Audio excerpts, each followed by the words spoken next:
Folklore is a dark fantasy action-adventure role-playing game that was released on PlayStation 3 in 2007, and it was one of the first big exclusive titles. This was one of the games that made me want to get a PS3. The story is set in present day in a small town in Ireland called Doolin. You can play as one of the two lead characters, Ellen, a girl brought to Doolin by a letter received from her supposedly dead mother, and Keats, an occult reporter who receives a phone call from a woman in Doolin saying she's going to be murdered by fairies. When they arrive, they learn about an unsolved murder that happened 17 years ago. Each of their stories plays out a bit differently, but they intertwine together. They have their own reasons, but both want to figure out the mysteries of Ellen's past and this place. Nighttime gives them access to the magical realm in Doolin, the Netherworld, the world of the dead. The inhabitants of the Netherworld consist of fairies and folks, magical creatures and beings that can either help or attack them. The realm was put into chaos by a previous traveler. Ellen and Keats need to fix it by finding out what secrets are hidden.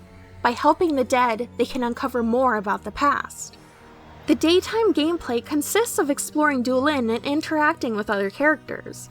When you enter the Netherworld, the gameplay changes to action-adventure and slight JRPG. You explore different locations that are all unique and fight enemy creatures, the folk. When their health is lowered enough, you can capture them to have them fight for you.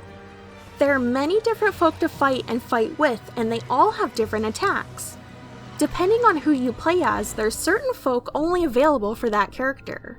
The game is very pretty and pleasing to look at, scenery-wise, character-wise, folk-wise. It's just a good-looking game overall.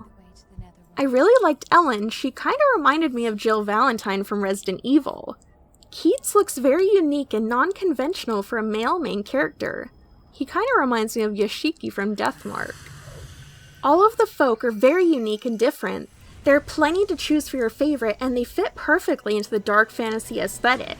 The first location you visit in the Netherworld is gorgeous and sets a great stage for the rest of the story. Since this was one of the early games, it unfortunately didn't have any trophies to unlock. I know that's not really a big deal, but I like seeing what trophies are available and collecting them.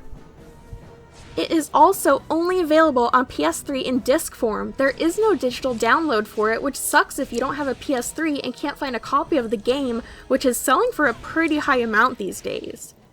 I would love to see and hope there will be a PS4 remaster, or even just a digital port of the PS3 version. It's an extremely underrated but great game. This is a great game for fans of many genres and anyone who loves dark fantasy and murder mysteries.